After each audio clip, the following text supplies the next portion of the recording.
Sir अभी कोई information नहीं मिली टेस्ट है या नहीं। मेरे पास इन्फॉर्मेशन आई है तो इसलिए मैं आप लोगों से पूछ रहा हूँ। तो जब भी टेस्ट हो, कुछ भी कोई भी टॉपिक का टेस्ट हो, तो हमारा जो टॉपिक होगा टेस्ट के अंदर आने वाला, वो हम लोग रखेंगे आज की क्लास तक का, ठीक है।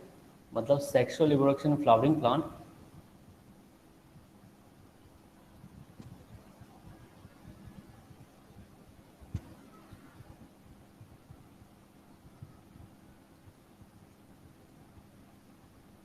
अप टू डबल फर्टिलाइजेशन,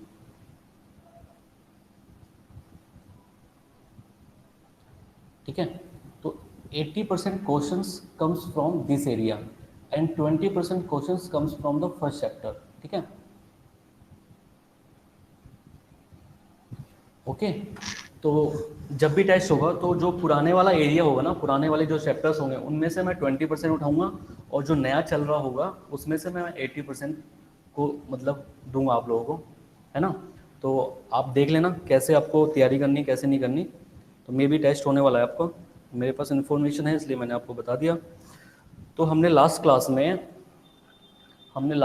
में वाटर पॉलिनेटेड फ्लावर्स के बारे में पढ़ रहे थे हम लोग, ठीक है। जो वाटर से पॉलिनेशन करते हैं फ्लावर्स, तो उनको हम हाइड्रोफिली बोलते हैं। स्मॉल होते हैं, कलरलेस होते हैं, ठीक है। तो कलरलेस और स्मेल का, फ्रेगनेंस का या नेक्टर का कोई काम है ही नहीं, जो पानी से पॉलिनेशन करते हैं, ठीक है। लेकिन उनके जो स्टिग्मा होते हैं वो लॉन्ग एंड स्टिकी नेचर के होते हैं, ठीक है। जैसे एग्जाम्पल, जो फर्स्ट एग्जाम्पल था हमारा, ये था जोस्टर, जो एग्जाम्पल वन था हमारा, ठीक है।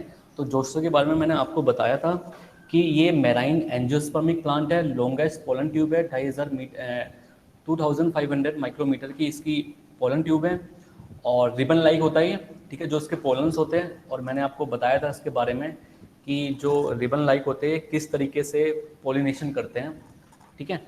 तो इसका ही वाटर पोलिनेटेड जो फ्लावर्स है, इसका सेकंड एग्जांपल मैं आपको बताता हूँ।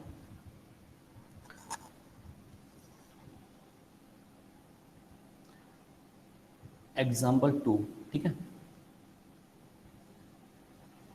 एग्जाम्पल 2 है हमारा वेलिसनेरिया, ठीक है। वेलिसनेरिया एंड हाइड्रिला, ठीक है। ये दोनों के दोनों जो प्लांट है, submerged fresh water, angiospermic plant, angiospermic plant है, ठीक है। तो जो जोस्टर था वो था मेराइन एंजियोस्पर्मिक प्लांट, और जो वेलिसनेरिया और हाइड्रिला हो गया, ये हो गए फ्रेश वाटर, ठीक है। और जो ये वाला प्लांट है, ये है डायोसियस, डायोसियस प्लांट है, ठीक है। मतलब मेल और फीमेल डिफरेंट डिफरेंट प्लांट्स पे प्रेजेंट है।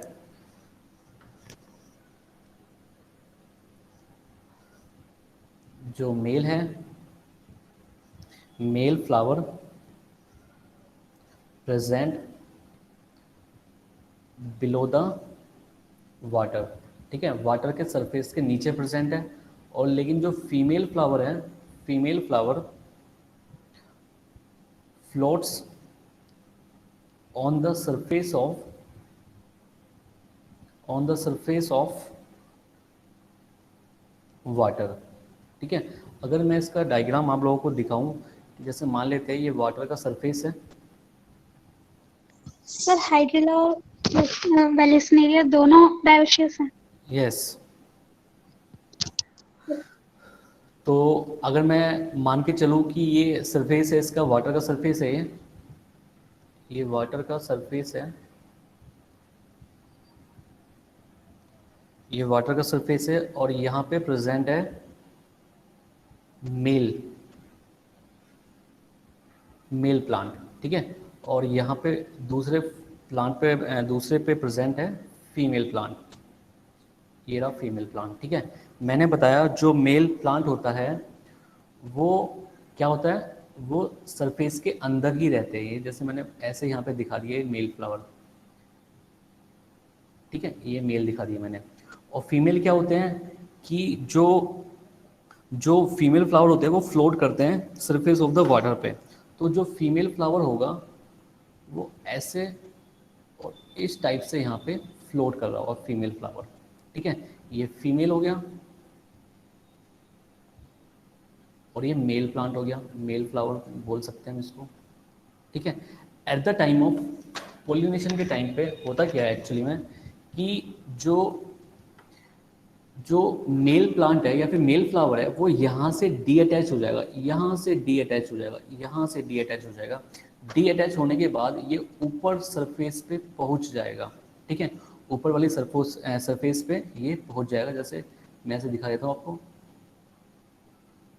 ये देख, ये पहुँच गए। ठीक है, यहाँ पे पहुँच गए।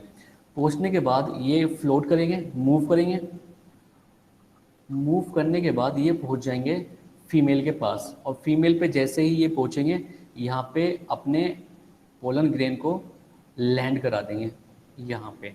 ठीक है, तो इसके बारे में ही लिख रहा हूँ मैं आगे कि भाई जो मेल फ्लावर होता है, male flower gets D attach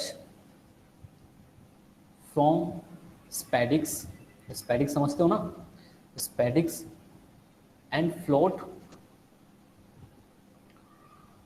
on the surface of water। ठीक है, जो मेल फ्लावर होगा, मेल पार्ट होगा, वो अपने प्लांट से डी अटैच हो जाएगा at the time of maturation के टाइम पे। ठीक है, जैसे ही मैच्योरेशन के टाइम पे वो डी अटैच होता है तो वो सीधा पहुंचेगा ऊपर वाली सरफेस पे। ठीक है, ऊपर सरफेस पे पहुंचने के बाद वो मूव करेगा, जहाँ पे फीमेल पार्ट होगा उस साइड पे वो मूव करेगा। मूव करने के बाद वो अपने जो पोलन ग्रेन होंगे वो वहाँ पे रिलीज कर देंगे एंड लैंड करवा देंगे किस पे, फीमेल पार्ट पे, स्टिग्मा पे। तो ये फीमेल पार्ट का स्टिग्मा हो गया। ठीक है, ये जो स्टिग्मा होता है ये ट्राइफिड होता है, ट्राइफिड टाइप का। ट्राइफिड का मतलब है कि कुछ इसकी स्ट्रक्चर कुछ इस टाइप से होती है।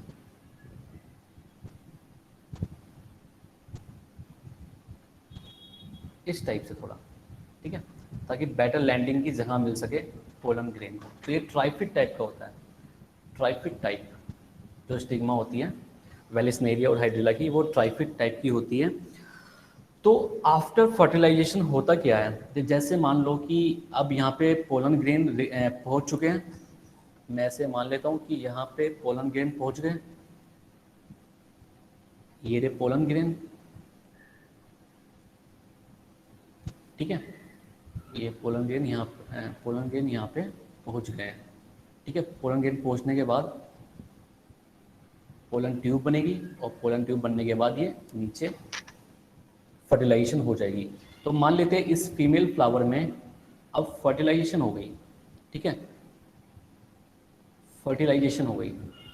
फर्टिलाइजेशन हो जाने के बाद आफ्टर फर्टिलाइजेशन होगा क्या, तो अब बात करते हैं आफ्टर फर्टिलाइजेशन की।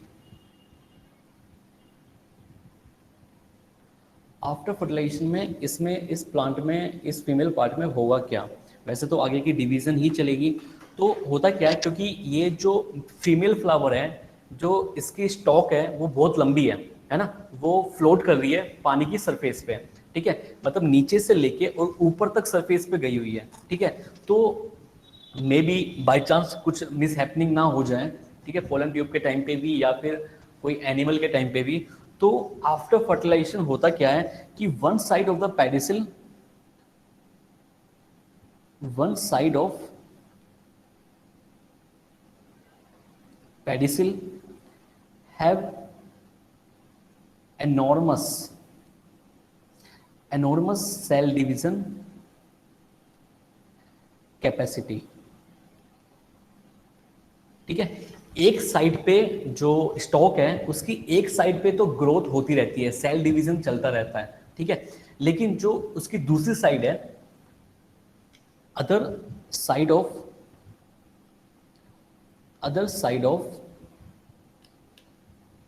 pedicel, other side of the pedicel, cell division absent। Absent बोल लो, या फिर होगी तो वेरी लेस अमाउंट में होगा डिवीजन। ठीक है, तो अगर मैं इस दो पॉइंट्स को लूँ, तो अगर एक साइड पे, इस साइड पे डिवीजन हो रही है, ठीक है, सेल डिवीजन प्रेजेंट है, लेकिन इस साइड पे सेल डिवीजन क्या है, एब्सेंट है। एब्सेंट है, इधर प्रेजेंट है, इधर एब्सेंट है। तो होगा क्या, जो ये फीमेल पार्ट है ये धीरे धीरे नीचे बैठता चला जाएगा, मतलब फीमेल पार्ट पे धीरे धीरे कोइलिंग होती चली जाएगी। ठीक है, ये तो एक किस्म से कॉमन सेंस है कि एक साइड पे डिवीजन हो रही है तो वहां पे सरफेस एरिया बढ़ता चला जा रहा है, मास बढ़ता चला जा रहा है। एक साइड पे डिवीजन एब्सेंट है या फिर बहुत कम अमाउंट में डिवीजन हो रही है, तो क्या होगा, वहां पे कोई ग्रोथ नहीं हो रही है, कोई मास इंक्रीजमेंट नहीं हो रहा है, तो वो नीचे बैठता चला जाएगा। ठीक है, तो इसी वजह से जो फीमेल पार्ट है वो नीचे आ जाता है। नीचे आ जाने के बाद रिजल्ट क्या मिलेगा ने,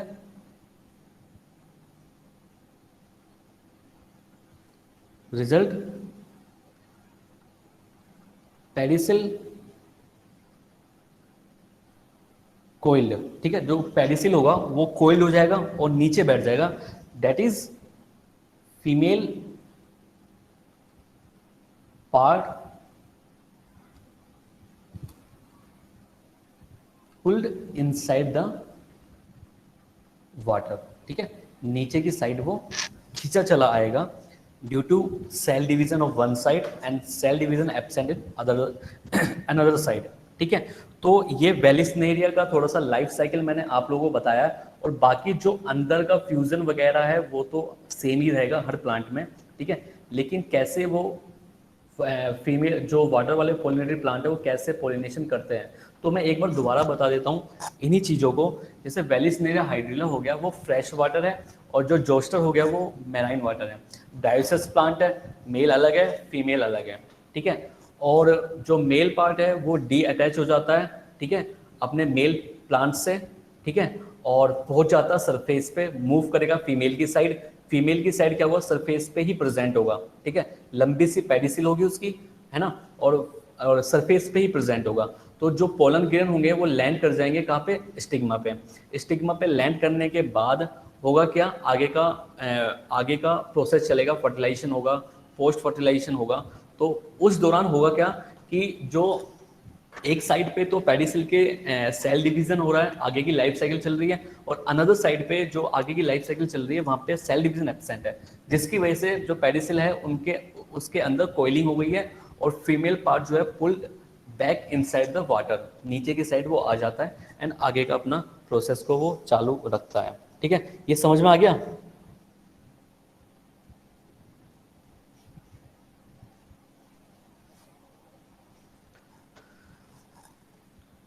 भी समझ में आया ये।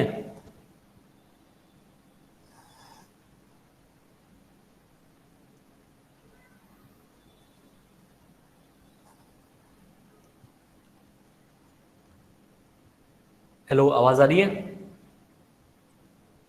हेलो, बता दीजिए। क्या चीज बताना है? हेलो, सर कॉइल जो आपने बताया। अच्छा, कोयलिंग के बारे में जो मैंने आपको बताया, देखो कोयलिंग के बारे में सिंपल सी बात है। एक तो पेडिसिल, पता है आपको पेडिसिल होता क्या है?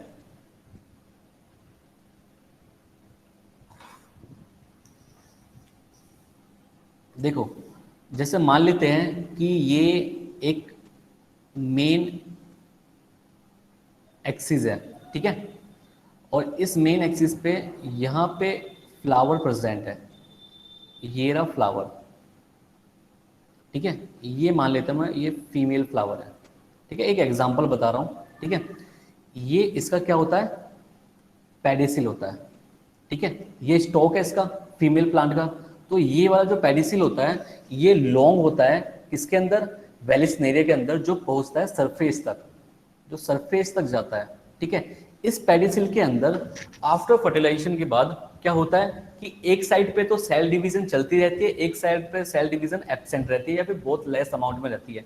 तो एक साइड का जो सरफेस एरिया है वो बढ़ता चला जाएगा, दूसरी साइड का सरफेस एरिया एब्सेंट ही है एक किस्म से, तो नीचे वो झुकता चला जाएगा और उस पेडिसिल के अंदर कोइलिंग आ जाएगी।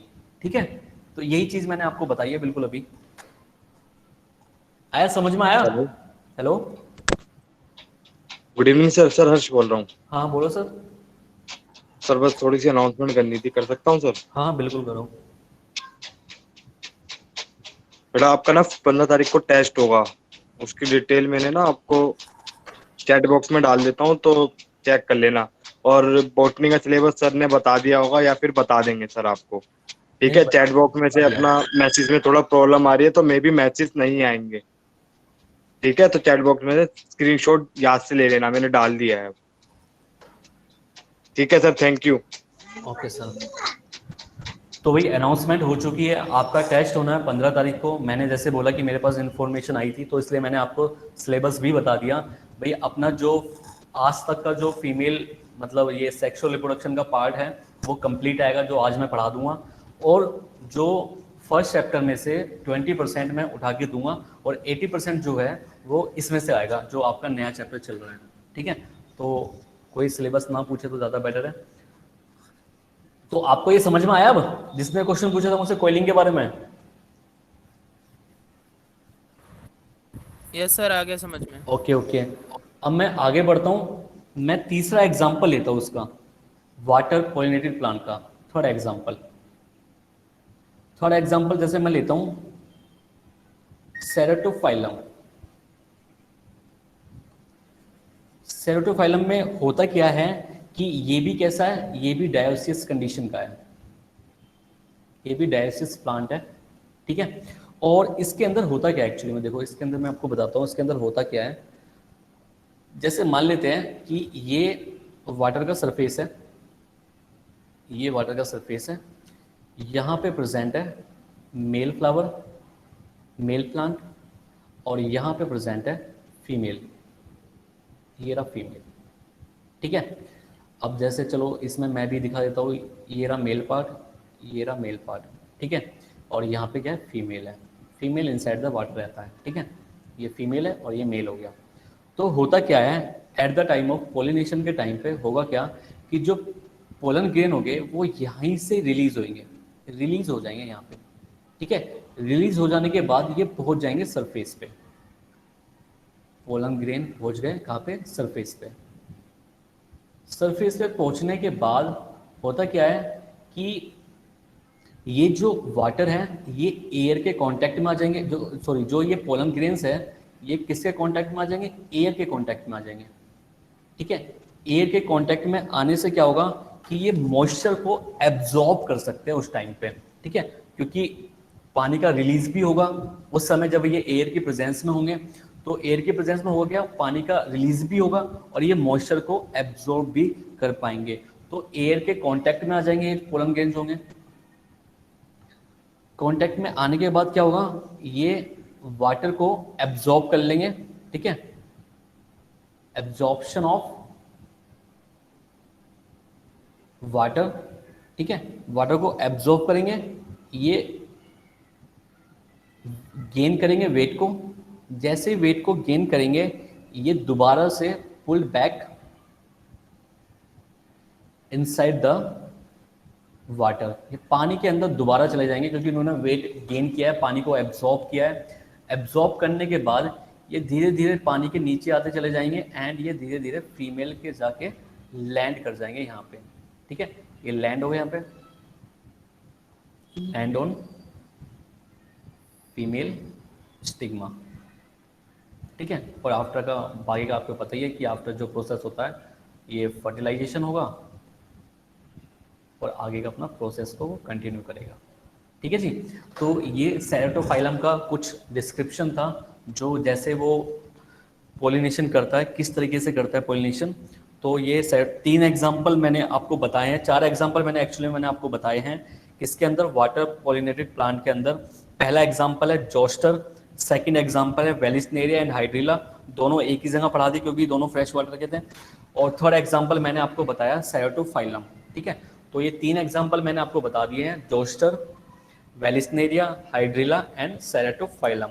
ठीक है, ये तीनों के तीनों कैसे हैं, वाटर पॉलिनेटेड प्लांट है। ठीक है, वाटर से पॉलिनेशन करने वाले प्लांट है।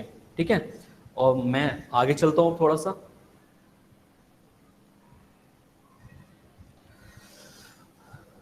तो जस्ट 1 मिनट के लिए ऊपर कर दीजिए। ओके ओके, इतना ठीक है।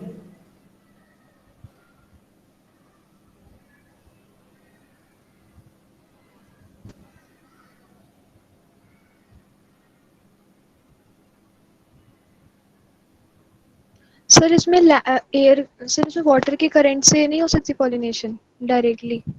तो ज़रूरी जब थोड़ा ना कि जहाँ पे ये प्लांट प्रेजेंट हो तो पानी मूव कर रहा हो, ऐसा ज़रूरी नहीं है ना, है ना। ओके। अगर अगर मान लो कि वो पानी जो है ना वो थोड़ा सा मतलब करंट से, उसके करंट से आगे निकल रहा है, तो इसका मतलब है कि भाई वो तो आगे वाला जो फ्लावर होगा, बहुत आगे जाके जो फ्लावर होगा उसी के साथ फर्टिलाइजेशन कर पाएगा। वैसे तो वो इस अगर पानी स्टेशनरी होगा तो ज़्यादा ही बेटर रहेगा उनके लिए। और ये जो ये प्लांट्स होते हैं, ये जो फ्लावर्स होते हैं, ये स्टेशनरी वाटर में ही तो पाए जाते हैं वैसे।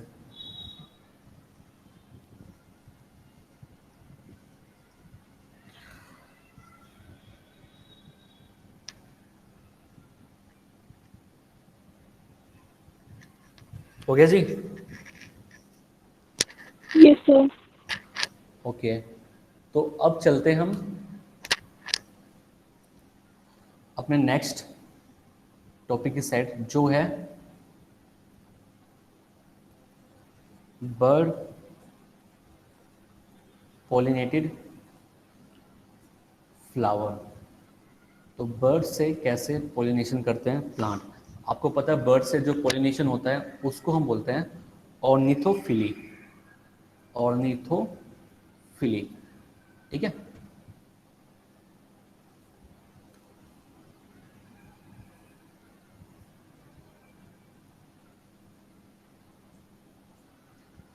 तो जो ऑर्निथोफिली वाले प्लांट्स होते हैं या फ्लावर्स होते हैं वो कैसे पॉलिनेशन करते हैं ये भी ज़रा देख लेते हैं, ठीक है। वैसे आपको ना ये जो अभी मैंने ऊपर का समझाया आपको, ये इंपॉर्टेंट है ज़्यादा। एक तो ए बायोटिक इंपॉर्टेंट है, एक बायोटिक में एक तो इंसेक्ट वाला है, ठीक है, और एक बर्ड से जो पॉलिनेशन करते हैं वो वाला। बैट वगैरह तो इतना इंपॉर्टेंट नहीं है, लेकिन फिर भी मैं 2-4 लाइन लिखवाऊंगा उसकी भी। तो ऑर्निथोफिली जो फ्लावर्स होते हैं वो किस टाइप के फ्लावर होंगे जो बर्ड को अट्रैक्ट करेंगे। सिंपल सी बात है, मतलब ब्राइटली कलर्ड फ्लावर होंगे जो अट्रैक्शन का केंद्र बने, ठीक है। सेकंड, उनके अंदर फ्लावर के अंदर प्रोड्यूस होते हो नेक्टर, ठीक है। फ्लावर के अंदर प्रोड्यूस होते हो नेक्टर, ठीक है। तो सिंपल सी बात है भाई, जो इंसेक्ट होगा या बर्ड होंगे, और बर्ड भी कौन से होंगे जिनकी चोंच लंबी होगी, है ना, जो बीक होती है वो लंबी टाइप की होगी, और वो अंदर वो फ्लावर के अंदर अपनी जो बीक होती है उसको घुसा देते हैं, ठीक है, ताकि वो नेक्टर को खा सके। और इसकी वजह से होता क्या, पोलिनेशन हो जाता है। तो एक तो नेक्टर को प्रोड्यूस कर सके, ब्राइटली कलर्ड फ्लावर हो ताकि अट्रैक्शन का केंद्र बने, और साथ में जो ये बर्ड से पॉलिनेटेड फ्लावर होते हैं वो फ्रेगनेंस नहीं इमिट करते हैं, विदाउट फ्रेगनेंस, ठीक है। आपको तो पता ही होगा, आप जूलॉजी पढ़ते हो तो आपको तो पता होगा कि जो स्मेल करने की जो एबिलिटी है वो किस किस के अंदर है, आपको पता है।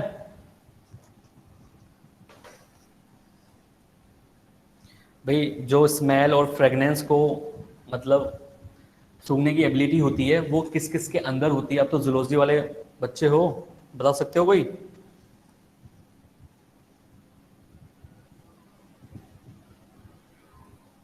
अगर मैं इसका एग्जांपल्स लिखूं, बर्ड से पॉलिनेशन वाला फ्लावर्स, तो जैसे बिग्नोनिया हो गया, बिग्नोनिया, ठीक है। स्पेलिंग चेक कर लेना एक बार। बिग्नोनिया हो गया, ठीक है, और अगावा भी हो गया,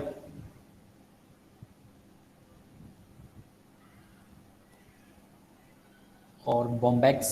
हमने जो ये बॉम्बैक्स वगैरह, अगावा वगैरह, बिग्नोनिया वगैरह, ये मैंने आपको शायद मॉर्फोलॉजी इन फ्लावरिंग प्लांट्स में बताए थे ये एग्जांपल्स। तो जो बॉम्बैक्स होता है वो क्या होता है, red silk cotton, exact example था ना, एक मॉर्फोलॉजी इन फ्लावरिंग प्लांट्स में मैंने एग्जाम्पल बताया था, किसके टाइम पे बताया था, लीफ के टाइम पे।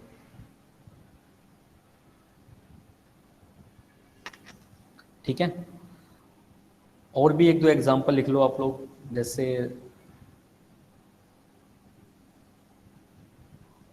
एरिथ, ये एन है, एरिथना, जिसको हम कोरल ट्री भी बोलते हैं। ठीक है, ये कुछ एग्जाम्पल्स है। देखो फ्रेगनेंस की एबिलिटी जो होता है ना वो बर्ड्स के अंदर नहीं होती है। ठीक है, सिंपल सिंपल सी बात है, ये ह्यूमंस में होती है और भी बहुतों में होती है, लेकिन मेनली ये हाईली डेवलप्ड जो कैटेगरी वाले होते हैं मैमल्स, उन्हीं में ये पाई जाती है। ठीक है, बाकियों में नहीं होती है ये जो फ्रेगनेंस को सूंघने की जो एबिलिटी होती है। तो इसी वजह से ये फ्रेगनेंस की ज़रूरत नहीं है लोगों को। तो जो इनके पॉलिनेशन वाले जो फ्लावर्स है वो फ्रेगनेंस को इमिट नहीं करते हैं, साथ में नेक्टर प्रोड्यूस करते हैं लार्ज अमाउंट में और ब्राइटली कलर्ड होते हैं। कुछ एग्जांपल बताए मैंने, बिग्नोनिया, अगावा, बॉम्पेक्स, एरिथना। ठीक है, तो ये आपको एग्जांपल्स याद रखने हैं। और अब मैं आपको बताता हूँ बैट बैट पॉलिनेटेड फ्लावर का। जो बैट से पॉलिनेशन करते हैं फ्लावर, वैसे तो होते बहुत कम ही हैं, तो जो बैट से पॉलिनेशन करेंगे तो सब सिंपल सी बात है, वो जो फ्लावर्स होंगे और जो बैट का वेट होता है, ठीक है, बैट का वेट थोड़ा मतलब बर्ड्स के कंपैरिजन में ज़्यादा ही होगा। तो जो लार्ज साइज के फ्लावर प्रोड्यूस करते हैं, जो बैट से पॉलिनेशन वाले फ्लावर्स होते हैं, तो जो ये फ्लावर्स हैं ये लार्ज साइज के फ्लावर को, ठीक है, लार्ज साइज के फ्लावर्स होते हैं जो बैट से पॉलिनेशन करते हैं। और सिंपल सी बात है कि इनमें भी दो चार चीज़ें ही होंगी कि एक तो कलर का कोई फर्क नहीं पड़ेगा बैट को। ठीक है, क्योंकि आपको पता है जो बैट होता है वो रात को ही निकलता है, पता है आपको? पता है। तो बैट कब निकलता है? रात को। अच्छा, रात को निकलता है। तो बैट आप जब भी जाएगा वो रात के टाइम ही जाएगा, तो कलर फ्लावर कलर हो या ब्राइट हो उसको कोई फर्क ही नहीं पड़ेगा। तो जो फ्लावर होते हैं बैट से पॉलिनेशन वाले वो कलर लेस ही होते हैं। ठीक है, तो मतलब कोई फर्क नहीं पड़ेंगे चाहे कलर हो या ना हो उनके लिए। ठीक है, और साथ में उनको नेक्टर वगैरह होता है उनमें, लेकिन वो ज़्यादा नहीं लेते हैं। ठीक है, ना फ्रेगनेंस का कोई चक्कर ही नहीं यहाँ पे। ठीक है, तो जो इसका एग्जाम्पल हो गए बैट से पॉलिनेशन करने वालों के, जैसे एंथोसिफेलस, एंथोसिफेलस प्लांट। ठीक है, एंथोसिफेलस प्लांट, और इंडिया में हम इसको एंथोसिफेलस को मे बी कदम्बा बोलते हैं। I think spelling start with the के और सी से स्टार्ट होती है, मे बी कदम्बा। ठीक है, कदम्बा प्लांट। ठीक है, एंथोसिफेलस को हम क्या बोलते हैं? कदम्बा, जो साउथ की साइड में पाया जाता है ये प्लांट। तो ये है कदम्बा। और एक और फ्लावर, एक और प्लांट है, जैसे मैं नाम लूँ ओरोजाइलम, ओरोजाइलम इंडिकम। ठीक है, ये भी एक प्लांट है ओरोजाइलम इंडिकम। जो ये प्लांट है इसको हम बोलते हैं मिड नाइट टेरर, टेरर बोल लो या फिर हॉरर बोल लो प्लांट। ठीक है, क्योंकि इसे मिडनाइट टेरर या हॉरर प्लांट क्यों बोलते हैं? क्योंकि ये रात में ऐसा लगता है इस प्लांट में, अगर इस प्लांट के फ्लावर देखे जाए तो ये ऐसे दिखाई देंगे कि यहाँ पे कुछ लाशें टंगी हुई है, ऐसे करके कुछ फ्लावर्स होते हैं इनके। तो रात के टाइम में डरावने लगते हैं थोड़े से, चले मत जाना इनके पास, खा जाएंगे तुम लोगों को। ठीक है, तो इस टाइप से होता है। तो ऐसा लगता है कि जैसे कुछ लटका हुआ है यहाँ पे, ऐसे करके। ठीक है, तो आप चाहे तो गूगल पे सर्च कर सकते हो, उसकी फ़ोटो आपको मिल जाएगी। तो ये कुछ प्लांट्स थे जो मैंने आपको बताया पॉलिनेशन के अंदर। कुछ पूछना है? हाँ सर, आपने बताया कि बैट्स मतलब नेक्टर के लिए नहीं आते, तो सर क्यों आते हैं फिर इन फ्लावर्स पर? नहीं, मतलब नेक्टर होते हैं लेकिन विजिट के लिए, मेनली नेक्टर के लिए नहीं आते। ठीक है, नेक्टर मिल जाए तो अच्छी बात है, क्योंकि बैट जो होता है वो तो मतलब जो उसका न्यूट्रिशन होता है वो भी खून होलोजोइक ही पीता है होता ना है। सर? क्या चीज़? बैट तो खून पीता है।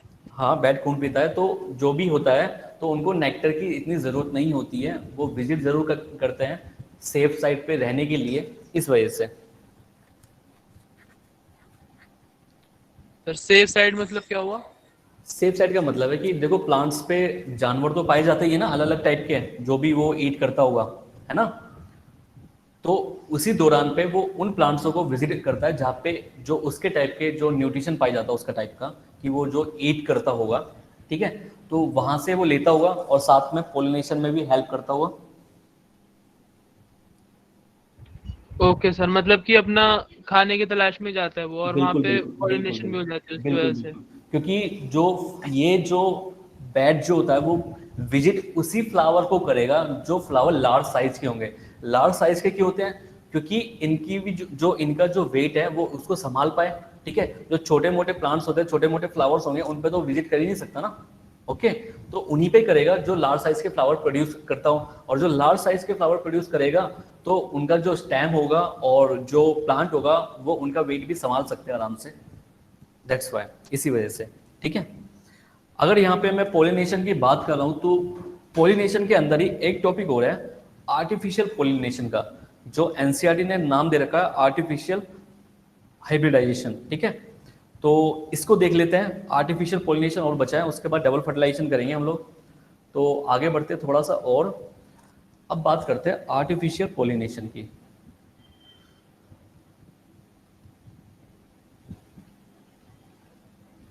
आर्टिफिशियल पोलिनेशन या हाइब्रिडाइजेशन, ठीक है, इसकी बात करते हैं अब, क्योंकि पोलिनेशन का टॉपिक तो खत्म हो गया। तो आर्टिफिशियल पोलिनेशन की ज़रूरत क्यों होती है? सबसे पहली बात तो यही है, ये आर्टिफिशियल जो पोलिनेशन होगा आपको ज़्यादा अच्छे से समझ में आएगा जब हम फिफ्थ चैप्टर करेंगे, जो इनहेरिटेंस वाला है। उसमें जो मेंडल ने एक्सपेरिमेंट्स किए हैं वो आर्टिफिशियल ही किए हैं सारे के सारे, देखने के लिए, तो वहाँ पे और अच्छे से क्लियर होगा आपको। तो वैसे आपको तो थोड़ा बहुत पता ही होगा आर्टिफिशियल पोलिनेशन के बारे में, कि भाई आर्टिफिशियल जो पोलिनेशन होता है हम क्यों करते हैं, ताकि हम अपनी क्रॉप को इम्प्रूव कर सके। ठीक है, मतलब एक हेल्दी मेल प्लांट एक हेल्दी फीमेल प्लांट को अगर क्रॉसिंग करवाएंगे तो उनके जो ऑफस्प्रिंग प्रोड्यूस होंगे वो भी हेल्दी ही होंगे। ठीक है, इसी वजह से आर्टिफिशियल पोलिनेशन की हेल्प लेनी पड़ती है। तो देखते हैं कैसे इसके मेथड्स होते हैं, कैसे इसको स्टार्ट करते हैं इसको। तो जो आर्टिफिशियल पोलिनेशन होता है वो मेनली किसकी वजह से होता है? Major approaches toward crop improvement program. ठीक है, तो जो आर्टिफिशियल पोलिनेशन करवाते हैं हम लोग, तो वो किस लिए होते हैं? क्रॉप इम्प्रूवमेंट प्रोग्राम के तहत होता है, ताकि हम क्रॉप की इम्प्रूवमेंट कर सकें। तो मेल हेल्दी होगा, फीमेल हेल्दी होगा, तो अगर क्रॉसिंग करा देंगे तो डिज़ायरेबल जो कैरेक्टर्स होते हैं या फिर सुपीरियर वैरायटीज जो मिलती है हमें उसकी वजह से। तो किसके अंदर हम ये आर्टिफिशियल पोलिनेशन करवा सकते हैं? देखो सेल्फ वाले जो होंगे वो तो फिर मतलब एक वैरायटी प्रोड्यूस नहीं कर सकते। सेल्फ वाले जो सेल्फ पोलिनेशन से जो प्लांट होंगे वो वैरायटी प्रोड्यूस नहीं कर सकते। ठीक है, तो जो आर्टिफिशियल जो पोलिनेशन करवाते हैं वो हम क्रॉस पोलिनेशन ही करवाते हैं। तो ओनली क्रॉस पोलिनेशन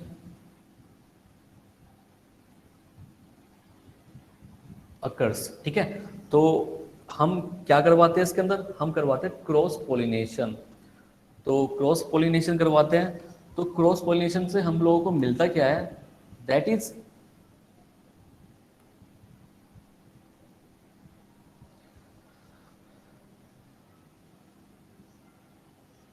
जो डिजायर्ड मेल होगा एंड फीमेल होगा, फीमेल फ्लावर प्लांट, अगर इन दोनों की क्रॉसिंग हो जाए, ठीक है, जो हेल्दी मेल और हेल्दी फीमेल के अंदर या फिर डिजायरेबल कैरेक्टर्स हो, हमारे मतलब के कैरेक्टर्स हो, अगर उन दोनों में फर्टिलाइजेशन हो जाए तो हम लोगों को क्या मिलेगा? टू फॉर्म डिजायरेबल कैरेक्टर्स, हम लोगों को डिजायरेबल कैरेक्टर्स मिलेंगे, मतलब that is superior variety, superior varieties मिलेगी, ठीक है। तो जो अगर मान लो कोई सेल्फ पॉलिनेशन वाला प्लांट हो, ठीक है, जो सेल्फ करता हो, या फिर बाइसेक्सुअल जो फ्लावर हो, अगर वो हेल्दी प्लांट है और अच्छे फ्रूट दे रहा है, लेकिन वैरायटी कम है, लेकिन फ्रूट अच्छा दे रहा है, जो फीमेल पार्ट है वो हेल्दी है, तो अगर हम दूसरा मेल जो फ्लावर होगा अलग प्लांट पे, अगर उससे हम इसकी क्रॉसिंग करवा दें मेल और फीमेल की, तो जो वैरायटी मिलेगी हमें आने वाले टाइम में वो और भी सुपीरियर होगी पहले वालों से, ठीक है। इसी वजह से हम आर्टिफिशियल पॉलिनेशन की हेल्प लेते हैं। तो आर्टिफिशियल पॉलिनेशन देख लेते हैं। यस, ये समझ नहीं आया सर, वैरायटी मतलब क्या हुआ? देखो जैसे मैं कहना चाह रहा हूँ, जो डिजायरेबल कैरेक्टर है, मेल के डिजायरेबल कैरेक्टर है, मेल के, ठीक है, मेल के अंदर डिजायरेबल कैरेक्टर जैसे मतलब अगर मान लेते हैं कि, है ना, एज्यूम कर लेते हैं जो मेल वाला पार्ट होगा वो हेल्दी प्लांट है, ठीक है। हेल्दी प्लांट का मतलब है कि वो जो प्लांट है वो क्रॉस पॉलिनेशन करता हूँ, ठीक है। अगर उसके जो है ना वो फीमेल वाला पार्ट को मिल जाए, तो जो आने वाली प्रोजेनी है, जो आने वाला ऑफस्प्रिंग है, वो डिजायरेबल कैरेक्टर्स को प्रोड्यूस करेगा, शो करेगा, ठीक है।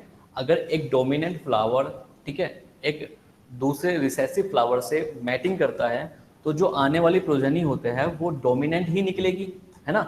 डोमिनेंट का मतलब है यहाँ पे, जो डिजायरेबल कैरेक्टर्स का मतलब है कि जो फ्लावर है वो हेल्दी हो, फ्रूट को अच्छा देता हो, ठीक है, और फ्लावरिंग भी अच्छी करता हो, कोई उसके अंदर डिजीज ना हो। तो इसी वजह से ये चीज हम देख के और क्रॉस पॉलिनेशन करवा देते हैं ताकि हमको बेटर रिजल्ट मिले, ठीक है। तो इसके अंदर एक्चुअली में होता क्या है, इन क्रॉस पॉलिनेशन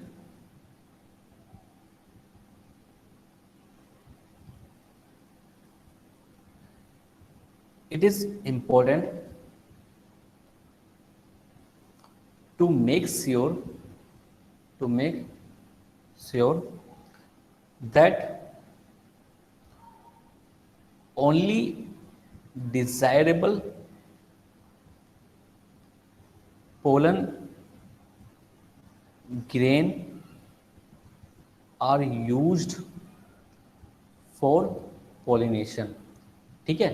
मतलब हम लोगों को ये श्योर करना पड़ेगा कि जो हमें पोलन ग्रेन चाहिए, ठीक है, जो हमें पोलन ग्रेन चाहिए, ताकि हम उसको फीमेल जो फ्लावर देख के रखा हुआ है कि भाई इसके साथ इसकी फर्टिलाइजेशन होनी चाहिए, तो हमको ये श्योर होना चाहिए कि इसका ही मेल गैमेट इसके फीमेल गैमेट से फर्टिलाइजेशन ही करें, ठीक है। अभी बताता हूँ वो कैसे करेंगे। तो in cross pollination it is important to make sure that only desirable pollen grain are used for pollination, जो हम चाहते हैं उसी के साथ उसकी फर्टिलाइजेशन हो, किसके साथ हो, and stigma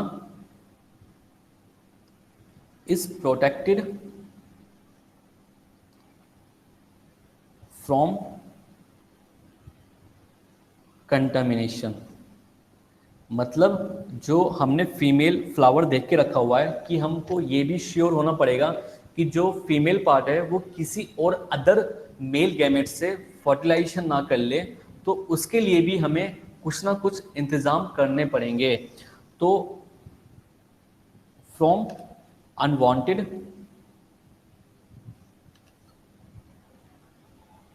पोलन, ठीक है, तो हमको उसको प्रोटेक्ट करना पड़ेगा अनवांटेड पोलन से। तो अगर हमें श्योरिटी चाहिए कि हमने जो मेल गैमेट देख रखा है या फिर पोलन ग्रेन देख रखा है, हमें वही पोलन ग्रेन और जो हमने फीमेल फ्लावर जो ले रखा है उसी के साथ क्रॉसिंग हो, ठीक है, उन्हीं के बीच में फर्टिलाइजेशन हो, तो हमें 2-3 चीज़ों का ध्यान रखना पड़ेगा। जैसे जो ये दोनों के दोनों चीज़ है, जो ये पहला पॉइंट है ये वाला, ये फर्स्ट पॉइंट और ये सेकंड पॉइंट, ये दोनों के दोनों पॉइंट कैसे अचीव होंगे हमें, तो this is achieved by emasculation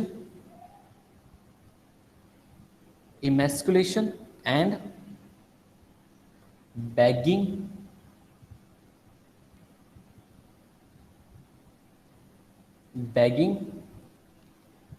technique. ठीक है, तो ये दोनों चीजें हमें कैसे मिलेगी, एक तो इमेस्कुलेशन के द्वारा और एक बैगिंग के द्वारा। ठीक है, इमेस्कुलेशन और बैगिंग होता क्या है, देखो मैं आपको बताता हूं, आपने नोट कर लिए?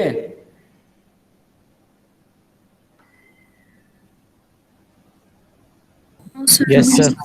ओके, तो देखो इमेस्कुलेशन और बैगिंग होता क्या है, देखो ये रहा।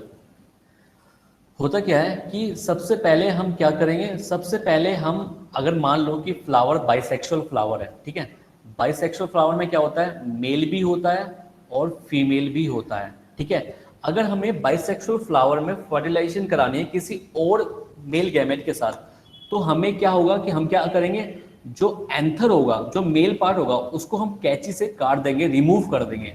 ठीक है, इसको रिमूव कर देंगे यहाँ से, जो मेल पार्ट होगा। ठीक है, तो मेल पार्ट को रिमूव कर देंगे और जो फीमेल पार्ट बचा है ना, मेल पार्ट को रिमूव करा, इसको हम बोलते हैं इमेस्कुलेशन। क्या बोलते हैं, इमेस्कुलेशन बोलते हैं इसको। ठीक है, तो removal of male part that is anther या फिर स्टेमन, कुछ ही बोल लो। ठीक है, अगर उसको हमने रिमूव करा दिया तो बचेगा क्या, फीमेल पार्ट बचेगा।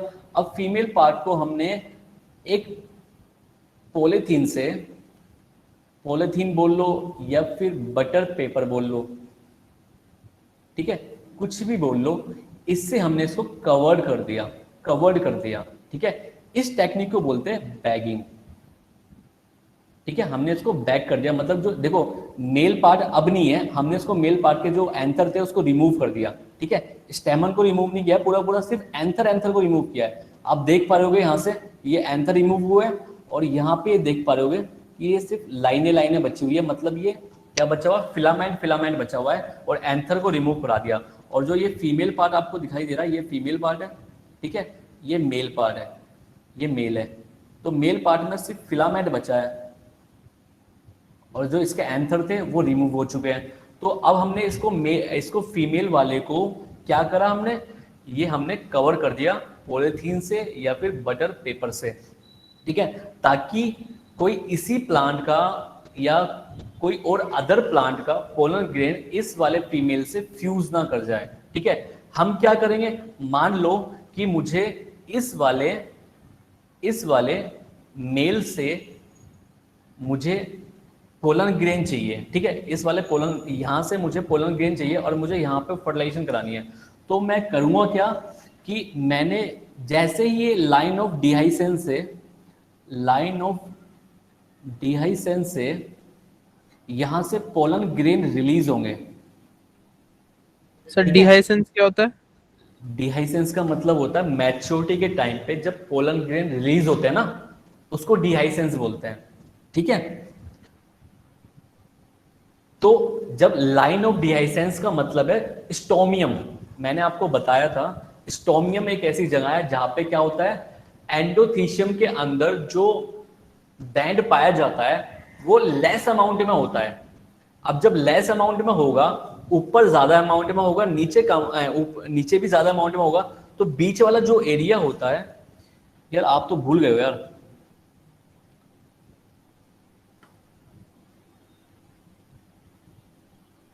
देखो ये जो एरिया है, ये वाला, इसको बोलते हैं स्टोमियम। ठीक है, या फिर लाइन ऑफ डिहाइसेंस। ठीक है, यहां पे जो एंडोथीशियम की लेयर होगी, यहाँ पे जो कैलोस की लेयरिंग होती है, जो बैंड होते हैं यहाँ पे ज्यादा पाए जाते हैं और इस वाली साइड पे बैंड एब्सेंट होते हैं या फिर कम अमाउंट में होते हैं। ठीक है, तो यहाँ पे क्या होगा, यहाँ पे इधर प्रेशर लगेगा, यहाँ से इधर प्रेशर लगेगा, तो बीच में से ये बैंड टूट जाएगा। टूटने की वजह से यहाँ पे प्रेजेंट होते हैं पोलन ग्रेन्स, ये रिलीज हो जाएंगे यहाँ से, ठीक है। ये रिलीज जैसे ही होंगे, हम एक ब्रश की हेल्प से, जैसे ये मैंने एक ब्रश ले लिया, ये ब्रश ले लिया और यहाँ पे इसके फाइबर्स है ब्रश के, और यहाँ से मैंने इस ब्रश से इसके पोलन ग्रेन को अटैच कर लिया मैंने अपने ब्रश पे, और सीधा मैंने ये पॉलीथीन उठाई और यहाँ पे मैंने इस पे लगा दिया पोलन ग्रेन को। अब क्या होगा, सिर्फ यही पोलन ग्रेन जो होगा इस फीमेल पार्ट पे जर्मिनेशन कर पाएगा, और फिर उसके बाद हम दोबारा से बैगिंग कर देते हैं जब तक फर्टिलाइजेशन ना हो जाए। आपको बैगिंग समझ में आ गया और इमैस्कुलेशन समझ में आ गया, दोनों चीज समझ में आ गई? Yes sir. कोई बोलना, कोई पूछ रहा कुछ मुझसे? सर लाइन ऑफ डिहाइसेंस से मतलब इस पे क्या फर्क पड़ता है? देखो, लाइन ऑफ डिहाइसेंस नहीं होगा तो फिर पोलन ग्रेन एंथर से रिलीज नहीं हो पाएंगे। क्या मैंने आपको लाइन ऑफ डिहाइसेंस वाला टॉपिक नहीं पढ़ाया क्या? जब मैंने पेपर डिस्कस किया था उस दिन मैंने आपको लाइन ऑफ डिहाइसेंस के बारे में बताया था, मुझे याद है आज भी। लाइन ऑफ डिहाइसेंस उस एरिया को बोलते हैं जहाँ पे एंडोथीशियम के अंदर जो कैलोज, अल्फा कैलोज बैंड जो होते हैं वो वीक अमाउंट में होते हैं या फिर कम अमाउंट में होते हैं, या फिर वहाँ पे उस जगह पे वो बैंड एब्सेंट होते हैं। अगर वो बैंड नहीं होगा तो जो लेयर होगा ना वो थिन हो जाएगी, पतली हो जाएगी, ठीक है।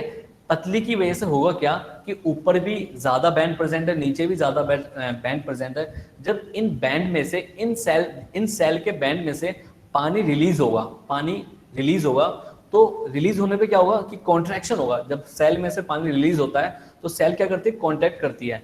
तो जब कॉन्ट्रैक्ट करेगी तो इधर की सेल कॉन्ट्रैक्शन करेगी, इधर की ये सेल कॉन्ट्रैक्शन करेगी, और बीच के पार्ट पे क्या है, एंडोथीशियम के अंदर बैंड नहीं होते हैं, तो जो ये लेयर होती है ये वीक होती है, जिसकी वजह से यहाँ पे ये लेयर जो है टूट जाती है।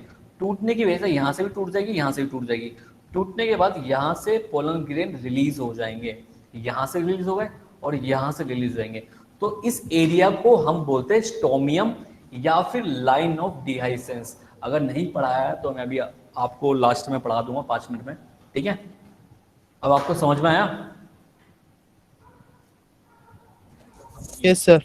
इनके जो प्रोमोटर्स हैं, मतलब क्या कुछ पूछ रहा कोई बच्चा? आवाज आई मुझे अभी? यस सर, आ गया समझ में। ओके। तो this is achieved by the emasculation and bagging technique, ठीक है। अगर किसी को फोटो बनानी हो या फिगर बनाना हो, ठीक है, तो ऊपर वाले प्लांट से ही बना लेना जो मैंने आपको दिखाया था। तो सबसे पहले देखता हूँ इमैस्कुलेशन होता क्या है। इमैस्कुलेशन, ठीक है, इसकी डेफिनेशन लिख लेते हैं। 1 नंबर में आपसे पूछ लिया जाएगा कि इमैस्कुलेशन होता क्या है। इन bisexual flowers, removal of anther or stamen from the flower, ठीक है। मतलब बाइसेक्सुअल फ्लावर के अंदर से हम एंथर को या फिर स्टेमन को रिमूव कर दें, ठीक है, ताकि उसी का ही मेल जो प्लांट होगा वो फर्टिलाइजेशन ना कर पाए, ठीक है।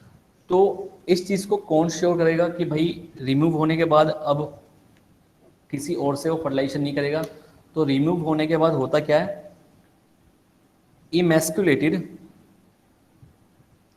इमैस्कुलेटेड फ्लावर्स जिस पे हमने मैस्कुलेशन कर दिया है, have to be covered bye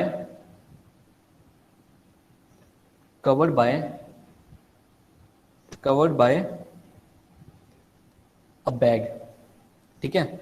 ये जो बैग होगा वो पॉलीथीन भी हो सकता है, पॉलीथीन से भी कवर कर सकते हैं, या फिर बटर पेपर से भी हम इसको कवर कर सकते हैं, ठीक है, किसी से भी कवर कर लेंगे। तो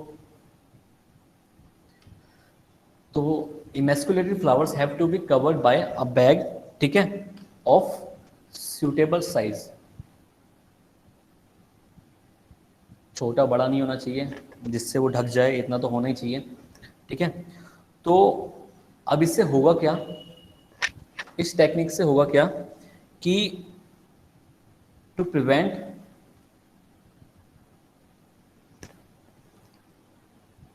contamination of its stigma with unwanted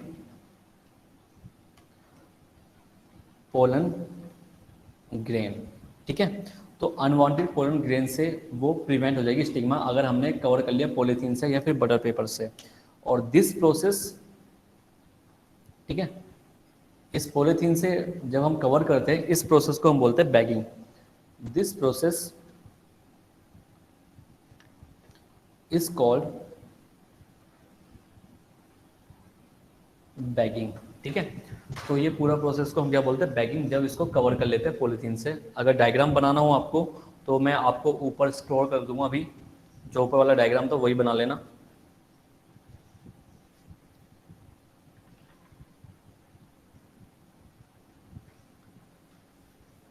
क्या आपने नोट कर लिया है? Yes sir. ओके, हमारा आज का टॉपिक है नया डबल फर्टिलाइजेशन।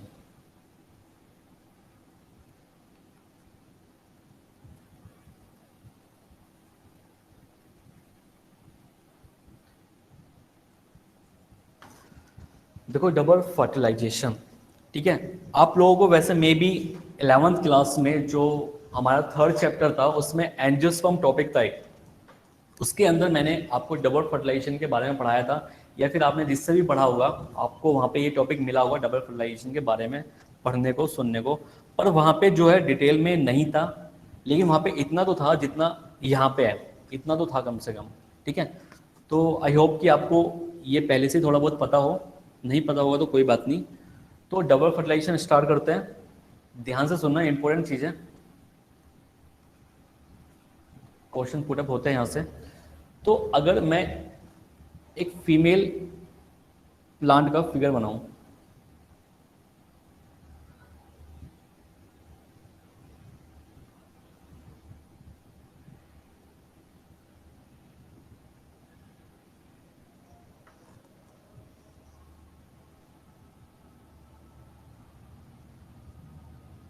ठीक है, ये फीमेल पार्ट हो गया।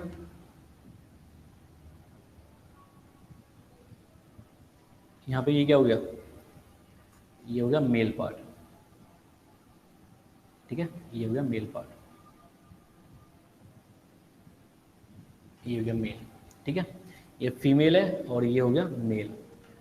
अब आपको पता है कि जो यहाँ पे प्रेजेंट होते हैं, यहाँ पे क्या चीज़ प्रेजेंट होते हैं यहाँ पे,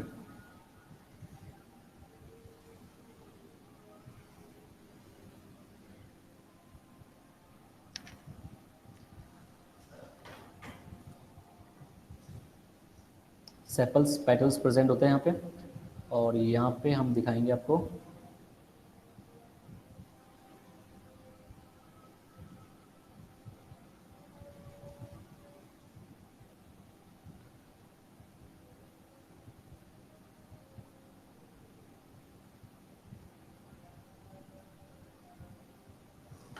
ठीक है, कुछ इस टाइप का फिगर होता है फीमेल के अंदर का। ठीक है, तो ये हमारा ओव्यूल है, ये हमारा ओव्यूल है। ठीक है, ये ओवरी है। ठीक है, ये पिस्टिल है हमारा पूरा, और ये स्टेमन है हमारा। ठीक है, तो एट द टाइम ऑफ जब यहां से इस एंथर से ये जो आपको एरिया दिखाई दे रहा है, मैं आपको दोबारा से बताता हूं, ये जो आपको एरिया दिखाई दे रहा है, ये एरिया और यहाँ पे ये एरिया, इस एरिया को हम बोलते हैं स्टोमियम। ठीक है, इस स्टोमियम को हम एक और नाम देते हैं लाइन ऑफ डिहाइसेंस। ठीक है, डिहाइसेंस का मतलब है मैच्योरिटी के टाइम पे पोलन ग्रेन का रिलीज होना फ्रॉम एंथर से। ठीक है, पोलन ग्रेन का रिलीज होना एंथर से, इसको बोलते हैं डिहाइसेंस। ठीक ठीक है। तो ये इसको हम लाइन ऑफ डिहाइसेंस भी बोलते हैं, स्टोमियम उस एरिया को बोलते हैं, ठीक है। और यहाँ से रिलीज होते हैं पोलन ग्रेन्स, ये रे पोलन ग्रेन, ये रे पोलन ग्रेन, ये रे, ये रे, ये रे, ठीक है। ये जो पोलन ग्रेन है वो लैंड करते हैं यहाँ पे, यहाँ पे, यहाँ पे, एक नहीं ज़्यादा ही करते होंगे, ठीक है। मिनिमम एक तो करेगा, वरना तो अमाउंट अगर पास में ही मेल प्लांट है तो बहुत सारे यहाँ पे आ जाएंगे। तो मैं आपको एक डायग्राम दिखाता हूँ।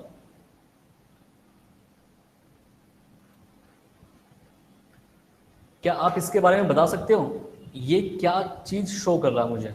ये जो डायग्राम है ये क्या चीज शो कर रहा है? सर पोलन ट्यूब की ग्रोथ हो रही है। तो किस तरीके से यहाँ पे ये दिखा रखा है कि भाई ये S1 है, S2 है, S1 S2 है, S3 S4, S1 S2, और कैसे ये यहाँ पे दो दिखा रखे हैं, यहाँ पे एक पोलन ट्यूब दिखा रखी है, यहाँ पे दो पोलन ट्यूब दिखा रखी है, यहाँ पे एक भी पोलन ट्यूब नहीं, कैसे आप मुझको समझाओगे इस चीज को? इनकम्पैटिबल कंपैटिबल होता क्या है, अब मुझे बताओ कोई।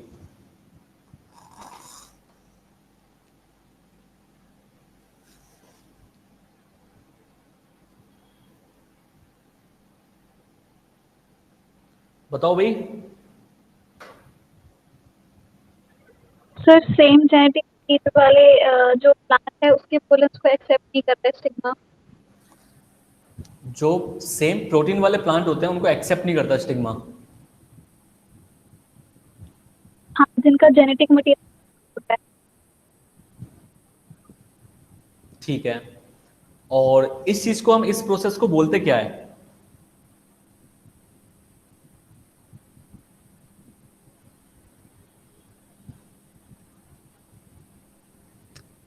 इस प्रोसेस को हम बोलते क्या है Govind, Chainika? Pollen pollen pistil interaction. बेटा पोलन पिस्टल इंटरेक्शन वो होता है जब पोलन ट्यूब अगर जर्मिनेशन कर गया तो मतलब सफल हो गया। Sir self incompatibility. ये सेल्फ इनकम्पैटिबिलिटी बोलते हैं इसको हम। किसने बोला ये आंसर?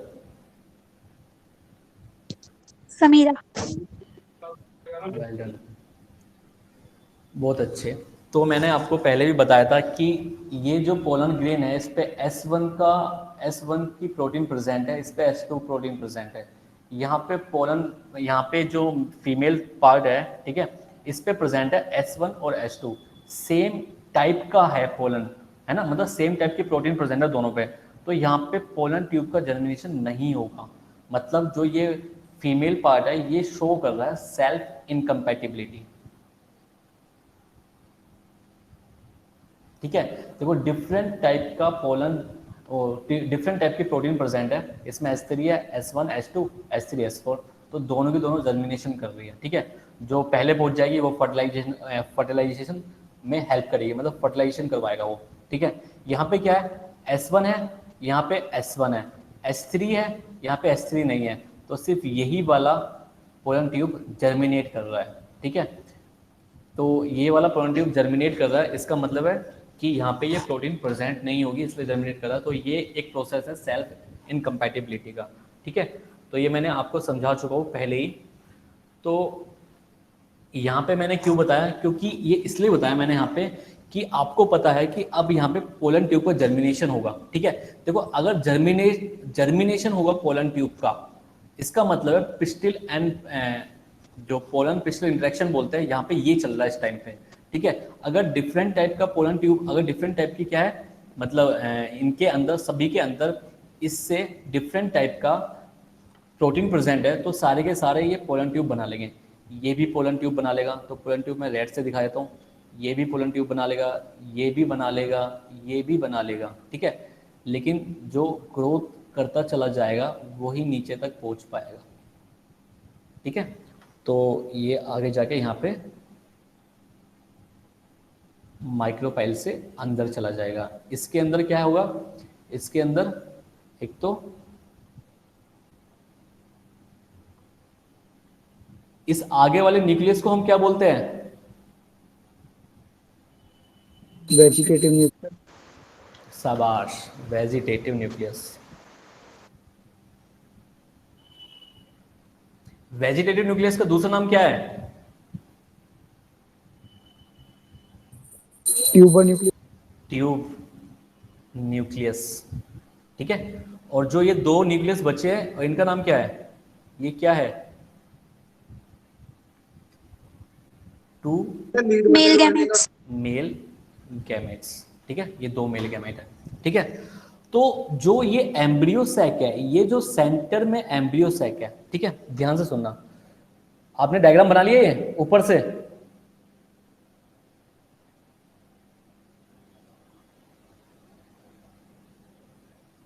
भाई डायग्राम बना लिए? Yes sir. ओके। तो जो ये वाला सेंटर पे जो ये है, इसको हम क्या बोलते हैं? एम्ब्रियो सैक बोलते हैं, ठीक है। इसको हम क्या बोलते हैं? एम्ब्रियो सैक बोलते हैं, ठीक है। जो ये एम्ब्रियो सैक है सेंटर वाला, ये एम्ब्रियो सैक किस टाइप का है? ये है पॉलीगोनम टाइप। क्या आप मुझे बता सकते हैं पॉलीगोनम टाइप किस टाइप को बोलते हैं? मैंने आपको हर बार समझाया ये चीज। जो एम्ब्रियो सैक हमें एनसीईआरटी ने दे रखा है वो पॉलीगोनम टाइप का है। तो पॉलीगोनम टाइप किस टाइप का एम्ब्रियो सैक होता है? 7 cell 8 nucleated। 7 cell 8 nucleate stage को बोलते हैं polygonum type of embryo sac. बिल्कुल सही। 7 सेल एंड 8 न्यूक्लिएट, ठीक है, को बोलते हैं एम्ब्रियो, ये पॉलीगोनम टाइप ऑफ एम्ब्रियो, ठीक है। तो जो ये polygonum type of embryo sac है, तो ये किस टाइप का है? ये कुछ ऑर्थोट्रोपस। ऑर्थोट्रोपस है, बिल्कुल पता तो लग ही रहा है ऑर्थोट्रोपस है।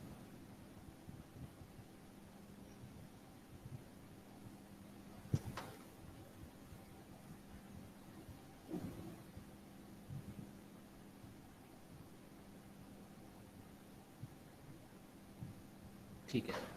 तो आप लोगों को पता है कि सेंटर में यहाँ पे क्या होता है?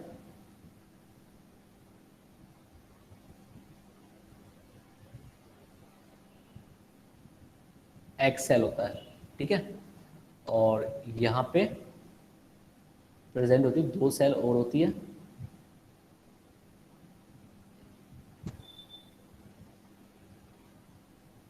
ठीक है। इसको दोबारा से कर देता हूँ यहाँ से।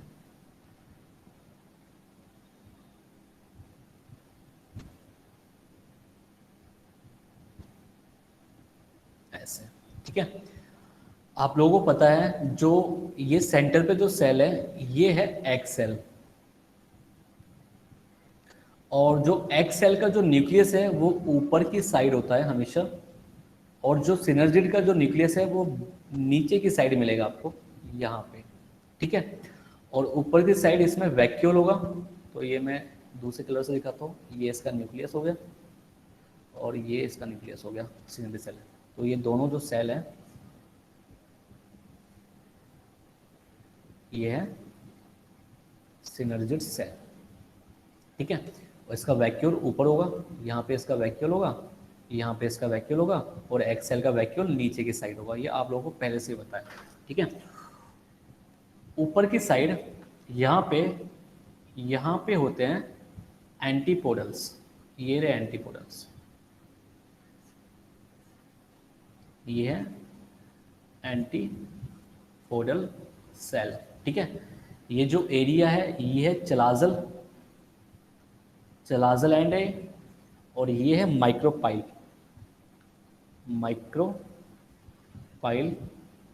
एंड, ठीक है। जहाँ पे एक्स सेल रहता है उस एंड को बोलते हैं माइक्रोपाइल, और जहाँ पे एंटीपोडल सेल्स रहती है उस वाले एंड को बोलते हैं चलाजल एंड, ठीक है। तो अगर माइक्रोपाइल एंड बोले तो आप समझ जाना कि वहाँ पे सिनर्जिड भी है, वहाँ पे एक्स सेल भी है। और आपको पता है सिनर्जिड के अंदर क्या होता है? फिलीफॉर्म एपरेटस होता है। ये रहा फिलीफॉर्म एपरेटस, ठीक है। ये रहा फिलीफॉर्म एपरेटस। तो इसको रेड कलर में दिखा देते हैं यहाँ पे। ये रहा फिलीफॉर्म एपरेटस,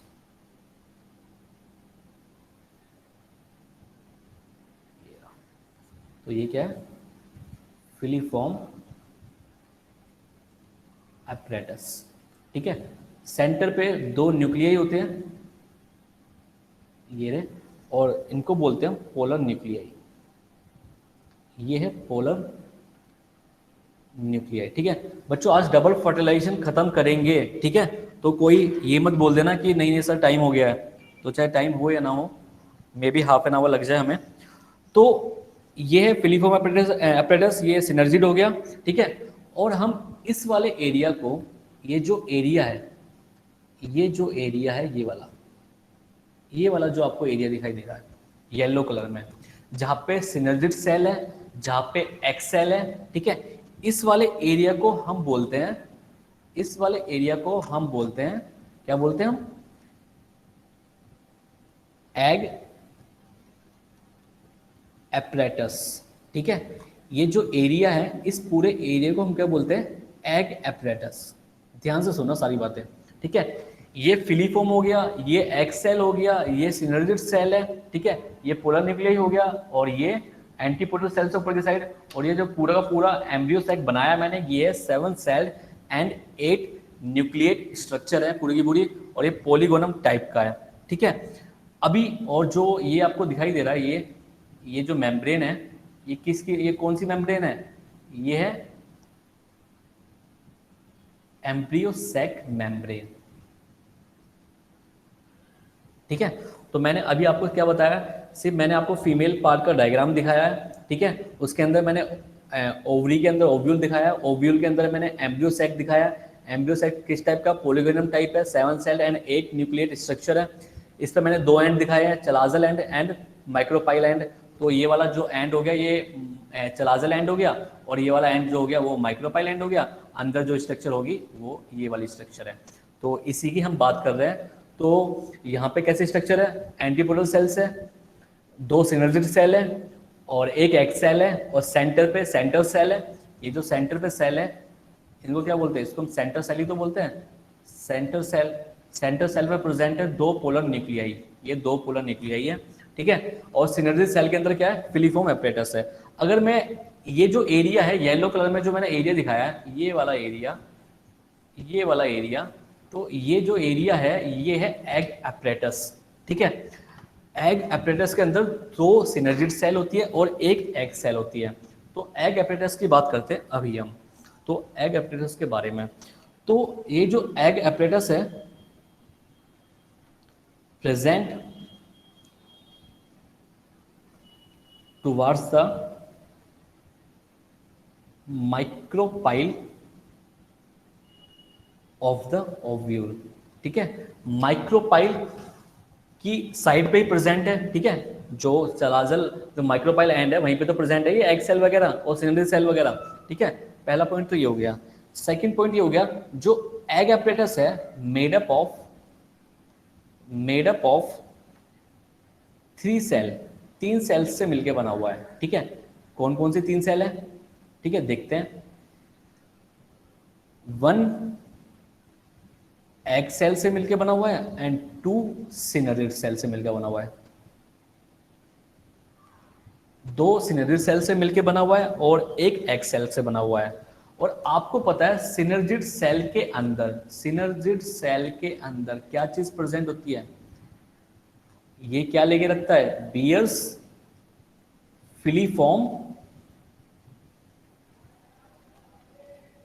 एपरेटस, इसके अंदर होता है फिलीफॉर्म एपरेटस। ये है फिलीफॉर्म एपरेटस जो मैंने आपको अभी ऊपर शो करा है रेड कलर में, फिलीफॉर्म एपरेटस, ठीक है।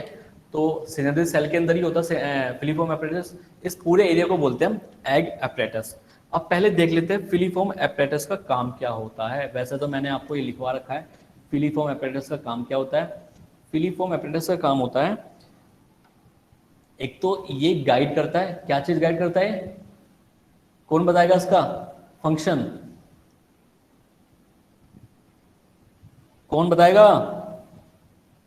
पोलन ट्यूब को guide, it guide the pollen tube. एक तो पोलन ट्यूब को गाइड करता है। सेकंड जो इसका फंक्शन होगा, ये act as a shock absorber. ये शॉक एब्जॉर्बर का काम करेगा during germination of germination of pollen tube, ठीक है। अगर ये लाइन समझ में नहीं आ रही हो तो भाई कैसे शॉक एब्जॉर्बर का काम करेगा, देखो आपको पता है कि यहाँ पे देखो, आपको पता है ये पोलन ट्यूब आ रही है, ठीक है। जहां से ये पोलन ट्यूब आ रही है भाई यहाँ पे भी तो सेल प्रेजेंट है ना, हर तरफ सेल ही सेल है, यहाँ पे सेल ही तो सेल है, यहाँ पे तो है ना, सेल सेल प्रेजेंट है यहाँ पे। तो सेलों को चीरती हुई ये पोलन ट्यूब बनती हुई आ रही है, ठीक है। यहाँ पे भी सेल होंगे, न्यू सेलर सेल्स होते हैं यहाँ पे, ये रहे न्यू सेलर सेल्स। यहाँ पे इनर इंटरग्यूमेंट आउटर इंटरग्यूमेंट में भी सेल्स होते हैं, ये रहे सेल्स हो, ठीक है। यहाँ पे भी सेल्स प्रेजेंट होते हैं। जब पोलन ट्यूब अंदर को जर्मिनेशन करेगी, ठीक है, तो यहाँ पे सेल्स प्रेजेंट होते हैं, तो इनका प्रेशर ऊपर की साइड तो पड़ता ही है ना, इनका प्रेशर दबाव पड़ेगा ऊपर की साइड पे, ठीक है। तो जब ये दबाव पड़ेगा ऊपर की साइड पे, तो यहां तक पहुंचने के बाद जैसे ये यहाँ पे आ जाएगा, ठीक है, तो ये जो सेल है आपको दिखाई दे रही है सिनर्जिड सेल, इनके अंदर जो फिलीफोम एपरेटस है, तो जो पोलन ट्यूब आएगी तो यहीं पे आएगी, क्योंकि जो फिलीफोम एपरेटस है ये गाइड कर रहा है पोलन ट्यूब को कि आओ मेरे पास आओ, मैं तुम्हें रास्ता दिखाता हूँ। तो जो फिलीफोम एपरेटस है ये गाइड कर रहा है पोलन ट्यूब को, तो इसका मतलब है ये अपनी साइड बुलाएगा, तो अपनी साइड बुलाएगा तो कम से कम ये ऊपर वाली चीज पे प्रेशर ना डाले। मेनली बात होती है एग सेल पे प्रेशर ना डाले, क्योंकि एग सेल का न्यूक्लियस खराब हो गया तो सब कुछ खराब हो जाएगा। तो यहीं पे ही पोलन ट्यूब जो होता है ना, पोलन ट्यूब से अपने जो मेल गैमेट होते हैं यहीं से रिलीज होते हैं, यहाँ पे आ जाने के बाद तो इस act as a shock absorber. और सेकंड जो थर्ड पॉइंट होगा कि भाई जितनी भी जितनी भी जो एग सेल है, मेन सेल एग सेल होगी यहाँ पे, और जितनी भी सेल होगी यहाँ पे, वो सब क्या काम करेगी, वो सब सारे के सारे न्यूट्रिशन प्रोवाइड कराएगी, किसको, डेवलपिंग एम्ब्रियो को, जाइगोट को। तो इसका मतलब हो गया कि growth of pollen tube provide nutrition to embryo sac, ठीक है। न्यूट्रिशन को प्रोवाइड का मतलब है कि ये ट्रांसपोर्ट करवाएगी, ट्रांसपोर्टेशन, ये ट्रांसपोर्टेशन का काम करेगा ये फिलीफोम एपरेटस। ट्रांसपोर्टेशन का मतलब जो फिलीफोम एपरेटस है वो नीचे से न्यूट्रिशन लेगा और ऊपर पहुंचा देगा एम्ब्रियो को, ठीक है। तो ये ट्रांसपोर्टेशन का काम करेगा, मतलब ये भी न्यूट्रिशन प्रोवाइड करा ही रहा है, ठीक है। तो फिलीफोम एपरेटस का काम क्या हो गया, एक तो ये गाइड कर रहा है पोलन ट्यूब को, act as a shock absorber during the germination of pollen tube, और ये न्यूट्रिशन भी प्रोवाइड करा रहा है, ठीक है। तो ये पोलन ट्यूब को गाइड कैसे करता है, ये गाइड कैसे कर रहा है पोलन ट्यूब को, ये गाइड इस तरीके से कर रहा है कि ये केमिकल्स रिलीज करता है। ये जो फिलीफोम एपरेटस है ये केमिकल रिलीज कर रहा है, ये केमिकल जो होते हैं वो पोलन ट्यूब से इंटरेक्ट करते हैं और उनको संदेश देते हैं कि आपको अब यहाँ पे जाना है, आपको अब यहाँ पे आना है, ठीक है। तो ये क्या करते हैं, growth of pollen tube bye releasing of chemicals, ठीक है। तो मतलब एक तो ये गाइड करते हैं, गाइड किस तरीके से करते हैं कि जो फिलीफोम एपरेटस होता है ये केमिकल रिलीज करते हैं, केमिकल रिलीज की वजह से क्या होता है, पोलन ट्यूब का ग्रोथ होता है, कहाँ पे, टुवार्ड्स द फिलीफोम एपरेटस। ये सीधा एग सेल पे अटैक नहीं कर सकते, ये पहले जाते हैं फिलीफोम एपरेटस के पास, ठीक है। फिलीफोम एपरेटस के पास जाएंगे, ठीक है, वहां पे फ्यूजन हो जाएगी, वहां पे सबसे पहले निकल के भागेगा क्या, न्यूक्लियस, कौन सा, वेजिटेटिव सेल का न्यूक्लियस, मतलब ट्यूब सेल का न्यूक्लियस, ठीक है। तो ट्यूब जो न्यूक्लियस होगा, ट्यूब न्यूक्लियस जो होगा वो सबसे पहले फ्यूज कर जाएगा किसके साथ, ये सिनर्जिड सेल के न्यूक्लियस के साथ। जैसे ही फ्यूजन करता है सिनर्जिड सेल के न्यूक्लियस के साथ, वो सेल क्या होता है, डीजेनरेट हो जाती है, मतलब एक सेल वहां से गायब हो जाएगी, सिनर्जिड की एक सेल गायब हो जाती है तुरंत के तुरंत ही, ठीक है। फिर बचता है दो मेल गैमेट बचते हैं, एक एग सेल बचता है और एक सिनर्जिड सेल बचेगी, ठीक है। वो उसको न्यूट्रिशन प्रोवाइड कराती रहेगी और बाद में जाके डीजेनरेट हो जाएगी। लेकिन जो दो मेल गैमेट है उनमें से एक मेल गैमेट फ्यूज कर जाता है एग सेल के न्यूक्लियस के साथ, और जो दूसरा मेल गैमेट होगा वो ऊपर चला जाएगा सेंटर के पास। सेंटर पे क्या है, दो पोलर न्यूक्लियाई है, वहां पे जाके फ्यूजन हो जाएगी। तो एक नीचे फ्यूजन हो गई, एक ऊपर फ्यूजन हो गई, तो ये डबल फर्टिलाइजेशन है। पर इसके भी अब स्टेप है, मैं आपको बताता हूं। जैसे मैं आपको एक डायग्राम दिखाता हूँ, ये वाला देखो, ये वाला देखो, इसको थोड़ा सा बड़ा कर लेते हैं डायग्राम को।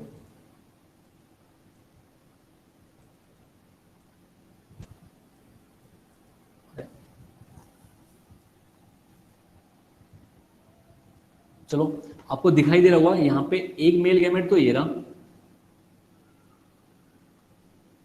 एक मेल गैमेट तो ये रहा, एक मेल गैमेट ये रहा, ठीक है, 1 2, और एक मेल गैमेट यहाँ पे पहुंच, सॉरी मेल गैमेट नहीं, वेजिटेटिव न्यूक्लियस, ठीक है, ये वेजिटेटिव न्यूक्लियस है VN, ठीक है, यहाँ पे पहुंच गया, देखो यहाँ पे पहुंच गया, सिनर्जी सेल डिस्ट्रॉय हुई, लेकिन दूसरी सेल इन्होंने दिखाई नहीं है, लेकिन यहाँ पे प्रेजेंट होगी एक और सेल यहाँ पे, जिसका नाम होगा सिनर्जिड, ठीक है। अब देखो ये जो वेजिटेटिव न्यूक्लियस था वो फ्यूज हो गया एक सिनर्जी सेल के साथ, और वो सेल डिस्ट्रॉय हो गई, मतलब डिजेनरेट हो गई तुरंत के तुरंत। बाद में मेल गैमेट निकल के आया, एक मेल गैमेट चला गया कहाँ पे, इसके पास, ठीक है, और फ्यूजन कर लिया एक्ट न्यूक्लियस के पास, ठीक है, और दूसरा मेल गैमेट चला गया ऊपर की साइड, ठीक है, और ये इसने बना लिया जाइगोट, और यहाँ पे बन गया एंडोस्पर्म। तो ये 3N स्ट्रक्चर है और ये 2N है, तो दोनों फर्टिलाइजेशन है, इसको बोलते हैं डबल फर्टिलाइजेशन, ठीक है। तो एक डायग्राम बनाते हैं।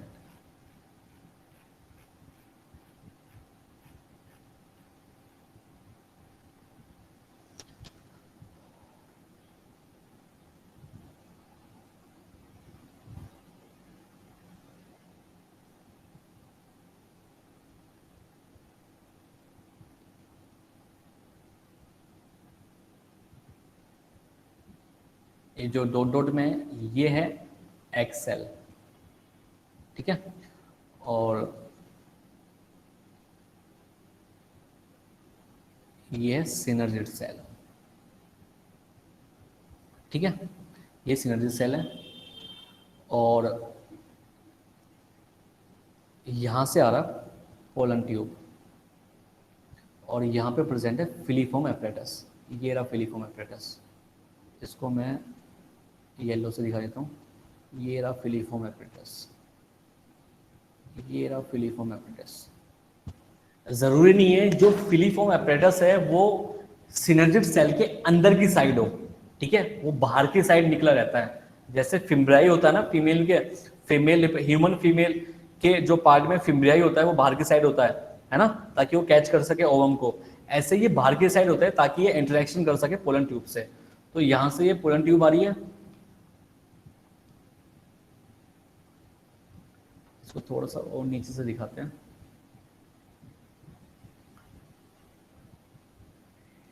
ऐसे दिखाते हैं, ये पोलन ट्यूब आ रही है यहाँ पे, ठीक है, यहाँ पे आ रही है, और यहाँ पे आने के इंटरेक्शन हुआ, और यहाँ से थोड़ा सा ये पार्ट जो है डिस्ट्रॉय नहीं दिखाएंगे अभी, ये ऐसे दिखा देते हैं कि ये पोलन ट्यूब आया और यहाँ पे अंदर तक पहुँची। तो सबसे पहले होता है ट्यूब न्यूक्लियस, फिर 2 मेल गैमेट होंगे, ये है दोनों मेल गैमेट, ठीक है, और ये है ट्यूब न्यूक्लियस, ठीक है, और यहाँ पे प्रेजेंट है, यहाँ पे है न्यूक्लियस ऑफ सिनर्जिड, और यहाँ पे न्यूक्लियस ऑफ एक्स सेल, ठीक है। जैसे अब क्या होगा कि ये दोनों सेल क्या है, ये दोनों सेल है सिनर्जिड, ठीक है, ये फिलीफॉर्म एपरेटस,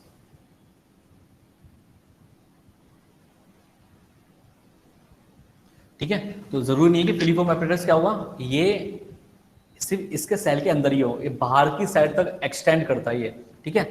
तो अब होगा क्या कि जैसे ये अंदर की साइड यहाँ पे ग्रो करेगा, ये पोलन ट्यूब जब ग्रो करेगी, जो ये पोलन ट्यूब है जब ये ग्रो करेगी इनसाइड द सिनर्जिड सेल, तो यहाँ पे फ्यूजन होगा। फ्यूजन के बाद ये जो ट्यूब न्यूक्लियस होगा ये इसके साथ फ्यूज कर जाएगा, ठीक है। इसके साथ फ्यूज करने के बाद ये 2N स्ट्रक्चर बनाएगा। जैसे ही बनाएगा ये सेल डीजेनरेट हो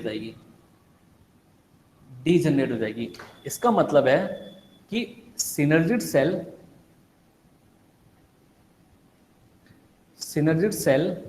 degenerate after the egg cell has been fertilized। ठीक है, क्योंकि एक सेल तो डिजेनरेट हो जाती है तुरंत के तुरंत, लेकिन जो दूसरी सेल जो डिजेनरेट होगी वो आफ्टर द फर्टिलाइजेशन होगी। ठीक है, तो एक सेल तो डिजेनरेट हो जाएगी, लेकिन दूसरी सेल तो कब होगी डिजेनरेट? After the fertilisation. ठीक है, इतना समझ गए?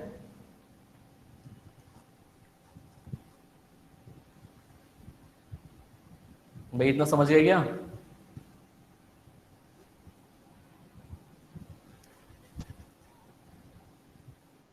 Yes sir.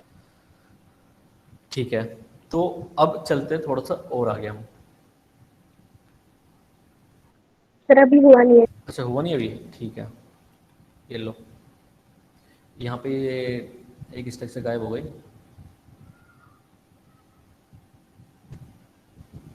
ऐसे गए, देख लो भाई।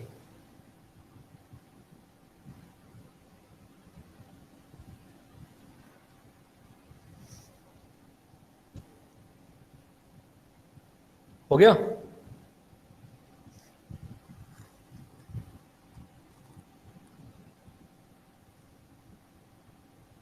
Yes sir. ओके, अब बात करते हैं डबल फर्टिलाइजेशन के अंदर ही एक और टॉपिक है जिसका नाम है entry of pollen tube. Pollen tube की एंट्री। ठीक है, देखो पोलन ट्यूब की एंट्री कैसे होती है।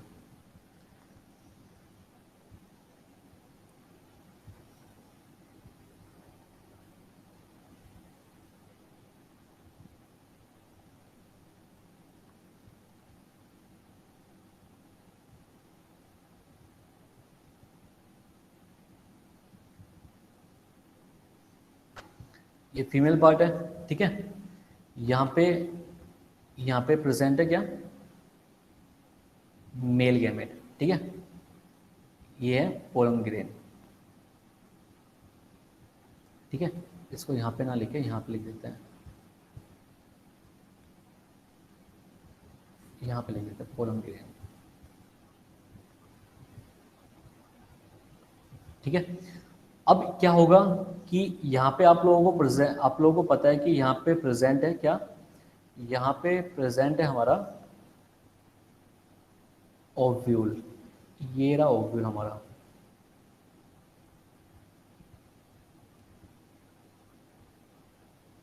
ये रहा ओव्यूल। ठीक है, देखो अब क्या होगा, ये जो पोलन ग्रेन है ये जर्मिनेट करेगा और ये धीरे धीरे पोलन ट्यूब बनाएगा। ठीक है, ये पोलन ट्यूब बना दिया ना यहाँ तक। ठीक है, ये क्या है? ये है पोलन ट्यूब। ठीक है, अब पोलन ट्यूब कैसे एग सेल तक, मतलब ये जो एम्ब्रियो है, ये एम्ब्रियो सैक तक कैसे पहुंचेगा पोलन ट्यूब? यहां तक तो कॉमन रास्ता सभी के लिए। ठीक है, इसके बाद रास्ते डिवाइड हो जाते हैं। डिवाइड का मतलब है कि या तो वो पाथवे चूज करेगा कि यहां से आए, माइक्रोपाइल एंड से एंट्री करे ये पोलन ट्यूब। ठीक है, यहां से एंट्री करे पोलन ट्यूब। अगर ये यहां से एंटर करता है पोलन ट्यूब, तो इस वाले चीज को बोलते हैं पोलन ट्यूब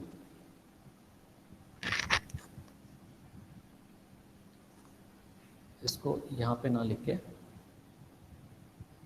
हाँ इसको यहां पे लिख देते हैं। अगर ये यहां से एंट्री करेगा तो pollen tube enters from micropyle. ठीक है, माइक्रोपाइल एंड से अगर एंट्री कर रहा है तो इस टाइप के प्रोसेस को हम बोलते हैं पोरोगैमी। ठीक है, अगर पोलन ट्यूब एंटर कर रहा है माइक्रोपाइल रीजन से तो इस टाइप की एंट्री को हम बोलते हैं पोरोगैमी। ठीक है, एक तो हो गया एंट्री माइक्रोपाइल से हो। ठीक है, या फिर कुछ पोलन ट्यूब डायरेक्टली एंटर करते हैं कहां से? चलाजल एंड से। देखो यहां से एंट्री कर दी, मैं किसी और कलर से दिखाता हूं। यहां से एंट्री कर ली पोलन ट्यूब ने। ठीक है, यहां से एंट्री करी, यहाँ से घूमा और सीधा पहुंच गया माइक्रोपाइल के पास, क्योंकि माइक्रोपाइल पे ही तो प्रेजेंट है एक्स सेल, तो जाएगा तो फाइनली एक्स सेल के पास ही, तो रास्ते अलग हो सकते हैं। तो इस टाइप के एंट्री को यहां से एंटर थ्रो चलाजल एंड, ठीक है, जो पोलन ट्यूब है वो एंटर कर रहा है चलाजल एंड से, तो ऐसे एंट्री को हम लोग बोलते हैं मीजोगैमी, मीजोगैमी, ठीक है, इसको बोलते हैं मीजोगैमी। एक रास्ता और है, या तो पोलन जो ग्रेन है वो एंटर कर जाए कहां से, यहां से आए और इंटेगुमेंट के बीच में से ही यहां से एंटर कर जाए, ठीक है, यहां से भी कर सकता है, यहां से भी कर सकता है, ये यहां से भी कर सकता है, लेकिन चलाजल और माइक्रोपाइल को छोड़ के वो कहीं से भी एंट्री करे, ठीक है, चलाजल और माइक्रोपाइल को छोड़ के वो कहीं से भी एंटर करे, तो इस टाइप के एंट्री को हम बोलते हैं enter throw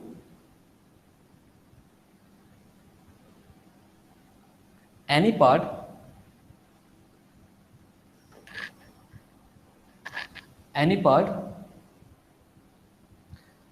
part of ovule, किसी भी पार्ट, ओव्यूल के किसी भी पार्ट से हम अगर इसको एंटर कराते हैं तो इस टाइप के पोलन ट्यूब की एंट्री को हम बोलते हैं मीजोगैमी, ठीक है। तो नहीं, अगर देखो यार एक चीज गलत हो गई है, इसको नोट कर लेना दोबारा, कि अगर पोलन ट्यूब की एंट्री होती है चलाजल एंड से तो इस वाले को बोलते हैं चलाजोगैमी, चलाजोगैमी, ठीक है, और किसी भी पार्ट से हो रही है तो उसको मीजोगैमी बोलेंगे, अगर माइक्रोपाइल से हो रही है तो उसको पोरोगैमी बोलेंगे, और किसी अलग पार्ट से हो रही है तो मीजोगैमी, चलाजल से हो रही है तो चलाजोगैमी। भाई समझ में आ गए? Yes sir. ओके, अब बात करते हैं पोलन ग्रेन की, थोड़ी सी बात कर लेते हैं पोलन ग्रेन की। वैसे तो पोलन ग्रेन के बारे में बता चुका हूं, फिर भी मैं बता देता हूं। स्टडी ऑफ पोलन ग्रेन,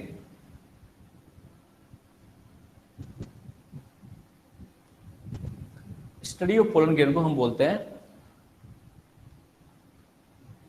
पोलिनोगोनी, ठीक है, सॉरी पोलिनोलॉजी, ठीक है, स्टडी ऑफ पोलन ग्रेन्स को हम क्या बोलते हैं, पोलिनोलॉजी। तो अगर आपसे कोई पूछे स्टडी ऑफ पोलन ग्रेन क्या होता है, दैट इज द पोलिनोलॉजी, ठीक है। अगर मैं पोलन ग्रेन की बात करूं, आप लोगों को पहले से ही पता है, ये जो पोलन ग्रेन है इसकी बाहर वाली जो लेयर होती है उसको हम एक्साइन बोलते हैं, ये रही एक्साइन,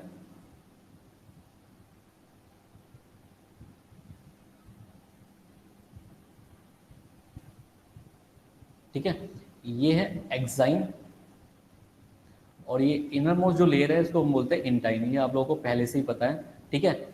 इन दोनों को, एक्साइन और इंटाइन को हम मिला के एक और चीज बोलते हैं जिसका नाम है स्पोरोड्रम, स्पोरोड्रम भी बोलते हैं एक्साइन और इंटाइन को मिला के, ठीक है। तो आपको पता है इस इस पोलन ग्रेन के अंदर दो न्यूक्लियस होते हैं, एक न्यूक्लियस तो ये रहा, ठीक है, एक न्यूक्लियस ये रहा और एक न्यूक्लियस ये रहा, ठीक है, इसको बोलते हैं हम वेजिटेटिव सेल्स, वेजिटेटिव सेल, और इसको बोलते हैं हम, sorry, generative cells and vegetative cells, vegetative cell, ठीक है, या इसको ट्यूब सेल भी बोलते हैं, ठीक है, ये आपको पता है। एक्साइन बना होता है स्पोरोपोलिनिन से, इंटाइन बना होता है किससे, किससे बना होता है इंटाइन,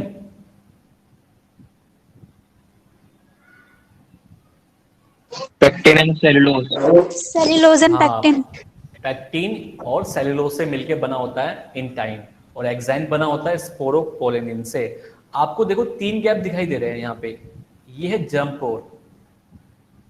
पोर है जहां से पोलन ट्यूब का जर्मिनेशन होगा, ये रहा जर्म पोर, एक ये रहा पहला, दूसरा, तीसरा, ठीक है।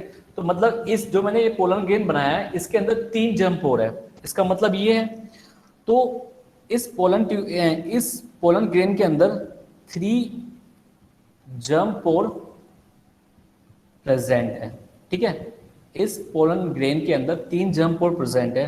तो अगर 3 जर्म पोर किसी पोलन ग्रेन में प्रेजेंट है उसको हम बोलते हैं ट्राइकोल्पेट कंडीशन। ट्राइकोल्पेट कंडीशन।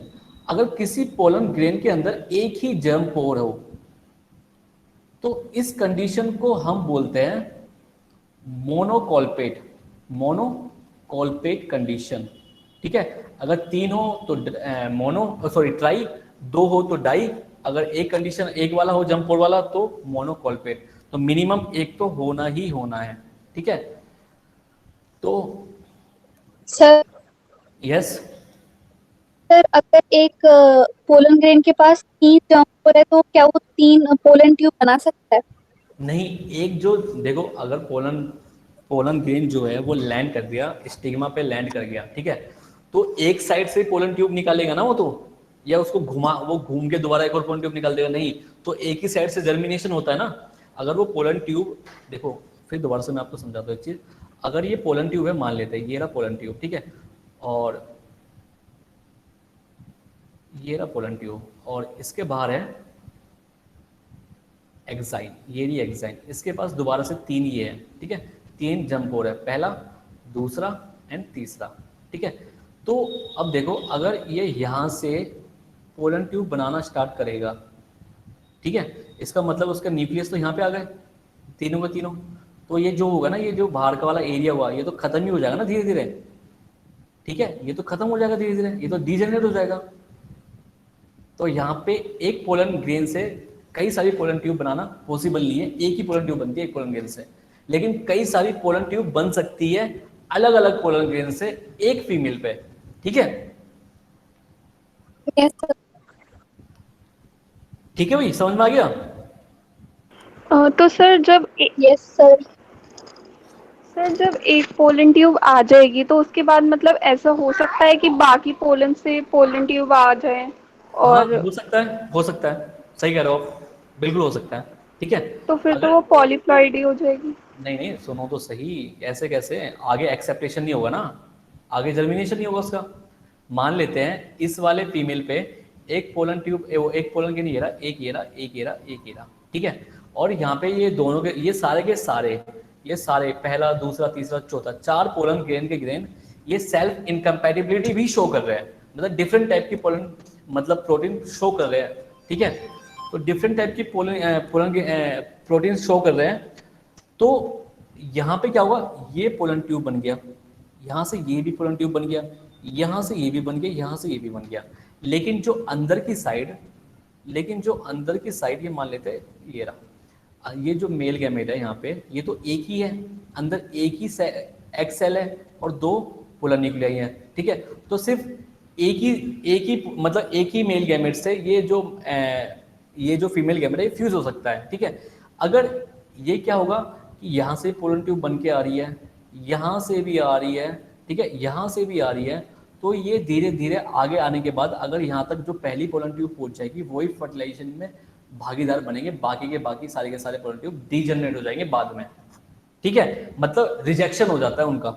ओके, ये कंफर्म करते हैं फीमेल पार्ट कि भाई एक ही पोलन ट्यूब एंटर करे फीमेल के अंदर, मतलब एक्स सेल के अंदर। Okay okay sir. ओके, तो आगे का पार्ट आपको पता है, आगे का पार्ट मैं भी लिखवा नहीं सकता क्योंकि टाइम ओवर हो चुका है। आगे का पार्ट जस्ट इतना ही है कि एक मेल गैमेट फ्यूज हो जाता है, इसके मैं लिखवाऊंगा पूरा का पूरा। ठीक है, एक मेल गैमेट जो है ये वाला, ये जो मेल गैमेट है ये वाला, ये एक एक्स सेल के साथ फ्यूज हो जाता है, जो अदर मेल गैमेट है वो 2n न्यूक्लियाई के साथ फ्यूज हो जाता है, जो पोलर न्यूक्लियाई है यहाँ पे, ठीक है, उसके साथ फ्यूज हो जाएगा और ये बना लेगा 3n। ठीक है, 3n एंड ये बना लेगा 2n, तो एक जाइगोट बना लेगा और एक बना लेगा एंडोस्पर्म। तो 2 फर्टिलाइजेशन हुई है, तो इस प्रोसेस को बोलते हैं डबल फर्टिलाइजेशन। बाकी चीजें मैं आपको नेक्स्ट क्लास में लिखवा दूंगा, और टेस्ट में वहां तक आएगा जहां तक मैं टेस्ट से पहले जो क्लास चलेगी वहां तक आ जाएगा। ठीक है, सर